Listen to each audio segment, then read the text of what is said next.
This is a community memorial candle that we light when we lost someone important to us or someone within the greater community. So I'd like to light that today, knowing absolutely that Raine is present with us and fills this room with us.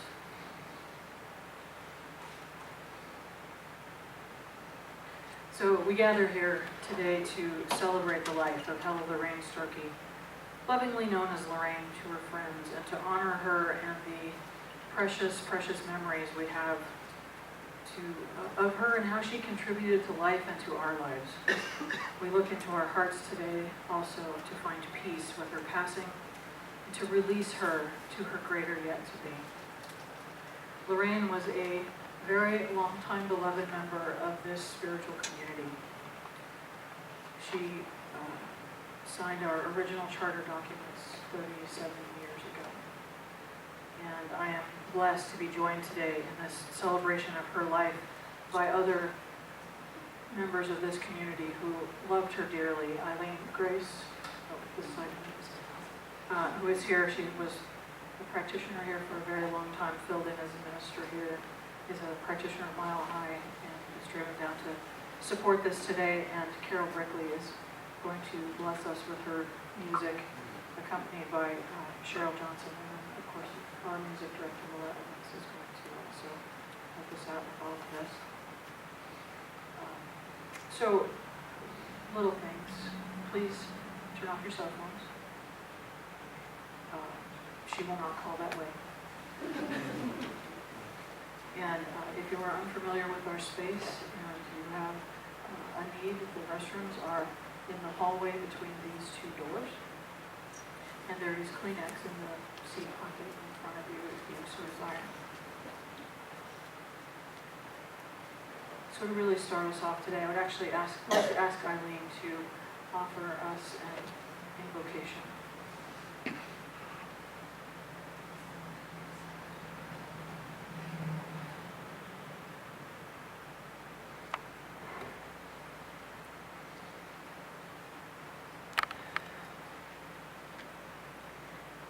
So I'd like to begin with a quote from Ernest Holmes. He was the founder of religious science. And he writes of the science of mind. It is human to grieve over the loss of dear ones. We love them and cannot help but miss them. But a true realization of the immortality and continuity of the individual soul will rob our grief of hopelessness. We shall realize that they are in God's keeping and they are safe. We shall know that loving friends have met them and that their life still flows on through them in the currents of eternity. We shall feel that we have not lost them. They have only gone before.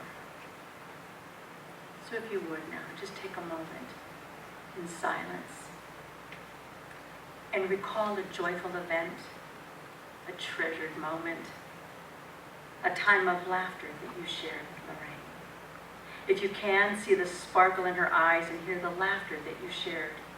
Feel the love of that moment.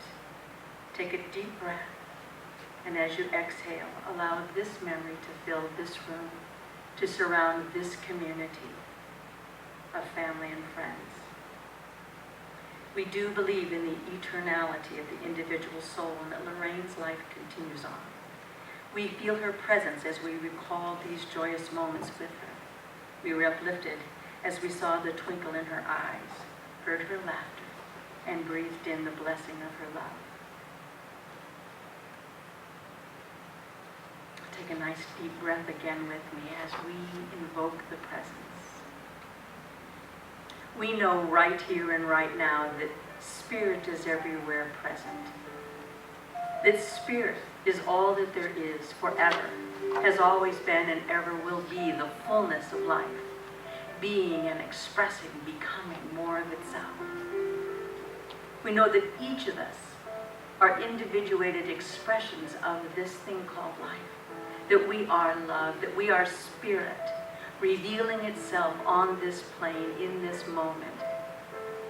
that we are the divine emanation of the Most High indwelling presence. I know that this day is filled full with this thing called life, love, peace, joy. I know that this moment, right here, right now, is blessed and is a blessing. And that each person who has come here today to celebrate this life of our sister Raine is blessed. That her life has called itself through us to be remembered, to be celebrated, to be shared, to be known, to be remembered. I know that God has called itself good through her life. And each of us here have an opportunity to remember this goodness. Oh, it is good and very good. So I give thanks, dear sweet Spirit, for this opportunity to surrender this time, this afternoon, this life. I call it good and very good. I let go knowing the arms of Spirit hold us as we move through this time, this celebration, this memory. I let go. I let Spirit have its way.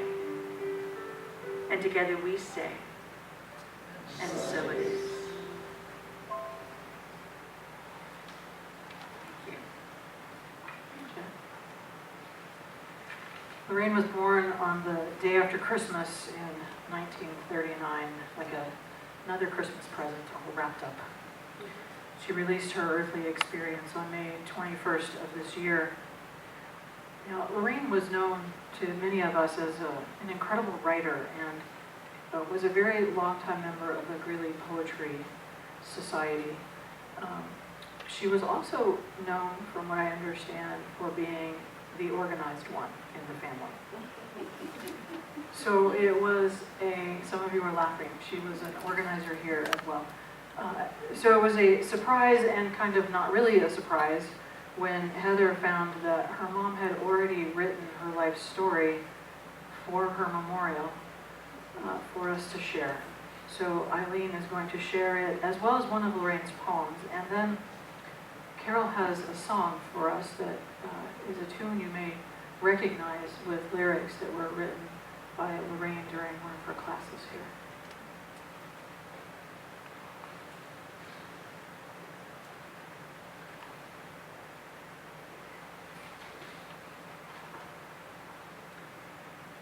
So she entitled it, The Story of Lorraine's Life. This is my story. Well, I guess this is my memorial service, so you're here to hear my story. My life began in Brush, Colorado, just 3 hours after Christmas on December 26, 1939. I always felt a bit cheated with having a birthday so close to Christmas. Definitely cheated out of birthday parties. I grew up in Brush, most of the time on a farm. The chores I remember most is gathering eggs, working with the milk separator. I was a cowgirl and spent a lot of time riding horses. I was in 4-H and participated in showing my steer, sewing, and cooking. My least favorite was definitely sewing. I graduated from Brush High School and was the 3rd generation to graduate.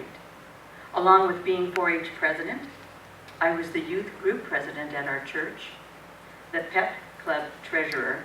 I was also in choir and played the flute in the band. After graduating high school, I attended and graduated from UNC in Greeley with a degree in social services and in English.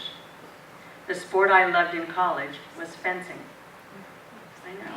After graduating, I worked at Weld County Social Services as a social worker. The job was a real eye-opener to some real problems people face. Shortly after graduating college, I married Jean Starkey on May 24, 1964. We immediately moved to State College, Pennsylvania, where Jean became a graduate student at Penn State. We lived there for 7 years, and enjoyed many of the sights and cities of the East.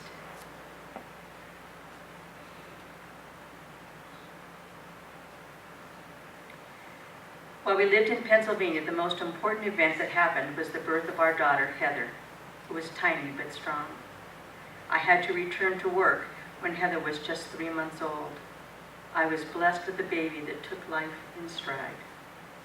We had to return to Greeley with my husband getting sick and needing help from the family.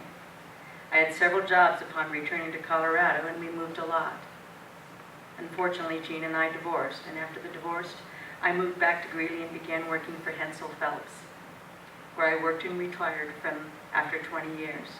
After retirement, I worked for my church until my final retirement. During my working years, I stayed busy as a single parent. I was involved in many organizations such as the Audubon Society, the Sierra Club, a photography club, as well as playing on community volleyball and softball teams. I was the pitcher for Hensel Phelps' softball team when they had one. The one club I joined in 1987 and stayed in was the Poetry Club. I love writing poetry.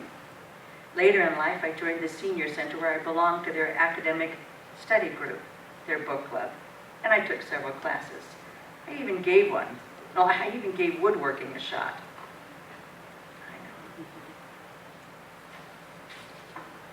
Always drawing and doing something different, some type of artistic project.